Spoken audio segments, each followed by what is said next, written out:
What's up, guys? It's Sam Talks Games, and today I want to talk about something a little different. I want to talk about why you don't have a backlog. I have noticed a lot of people are like, oh, I need to get through my backlog. I need to get through my backlog. And shit, I used to be like this last year, and near the end of 2022, I was very focused on getting through this backlog that I had.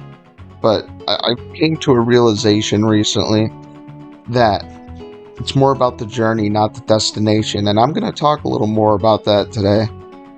So I'm going to go on a little rant about how I was last year and end of 2022. So for the longest time, I would just play games as I wanted. I would beat them if I wanted to, if I was having fun. And if I didn't want to beat them, if I wasn't having enough fun to beat them, I just wouldn't beat them. And I would have no problem doing that, and I would still beat games. I beat a fair amount of games throughout, my, I don't know, 12 to 13 year gaming career at the time. I'd beaten maybe 200 games, which is a decent amount.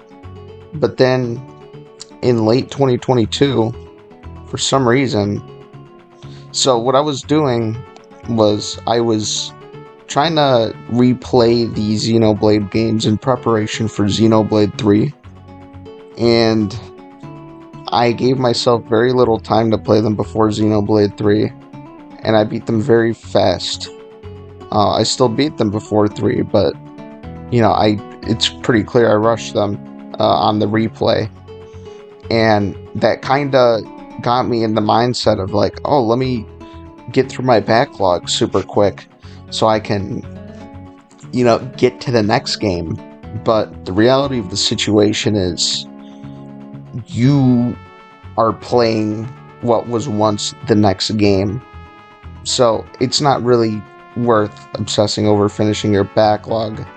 And I think this also goes back to, when we were kids, like, we would kill to have this many games, like we would get like 10 games and we'd be like, oh, we're good for life.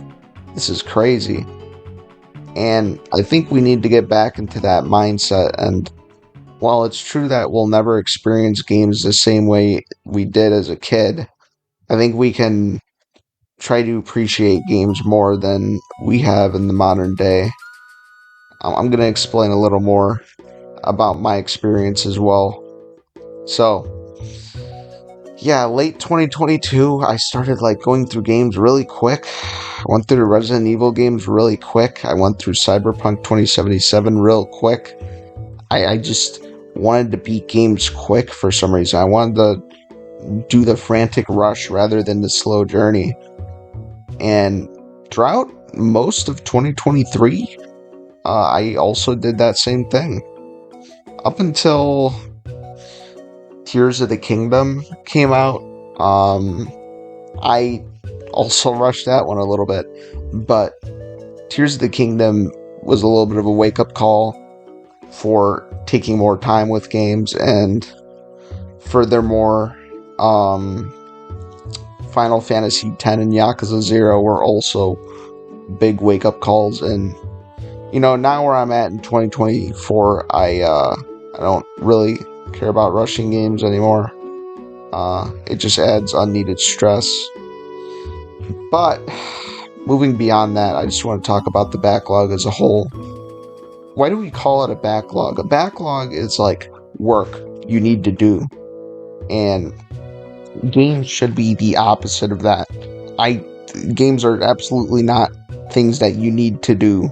You don't need to beat a game eventually. You can die not beating a game. Like, it's okay, because you already experienced so many games, And as we play more and more games become less new and surprising because we've already experienced so many games. So I think we should be slower while playing games. I think we should not care about finishing all the games. I mean, who cares? Especially people who use Steam. Like, I can only imagine if I played on PC how many games I would have right now. So, let's take a step back and look at how we got here. I think it's just a massive case of FOMO. I think we look at all those games that we have in our library. We want to chase that high, right? We want to achieve that childhood joy that we used to experience. And let's face it, we can't experience that anymore. But what we can do is take our time with each game and make it feel special.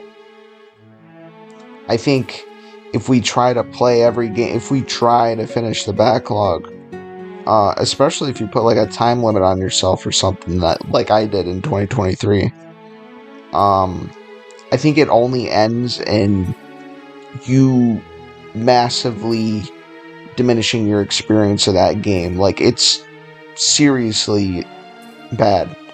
I played Final Fantasy X, Yakuza 0, and I approached them with that mindset of, let me finish the backlog, let me check these games off the backlog, and it really didn't help. And Yakuza 0 especially, but Final Fantasy X too, I really slowed down and tried to smell the roses and experience the whole game as it was intended to be. And I think what also gets in the way of things is new game releases.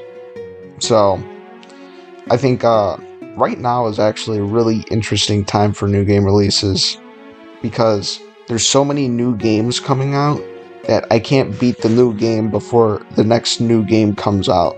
Like, I want to play Like a Dragon Infinite Wealth, which is what you guys are looking at right now.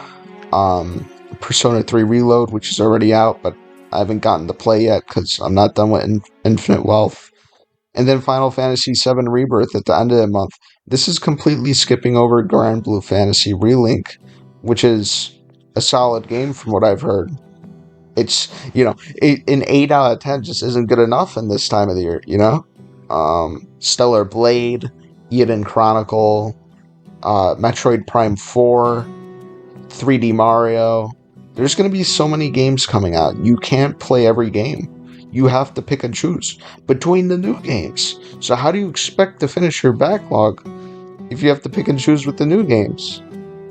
Like, it's impossible. It's futile. So there's really no point in trying to finish your backlog and trying to get through this massive pile of games. It just causes a bunch of stress. And you have to accept that you will never beat every game. You will never even start every game. You won't play every game. What I recommend to do is take 5 games that you prioritize the most and play a little bit of those, each of those games, and just find out what you want to play the most, and then absorb yourself into that game. I think that's how it should work. I think that's how things should be.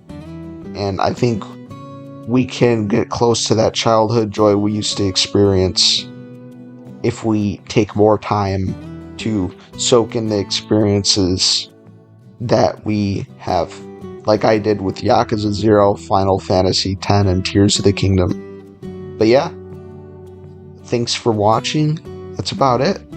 See ya.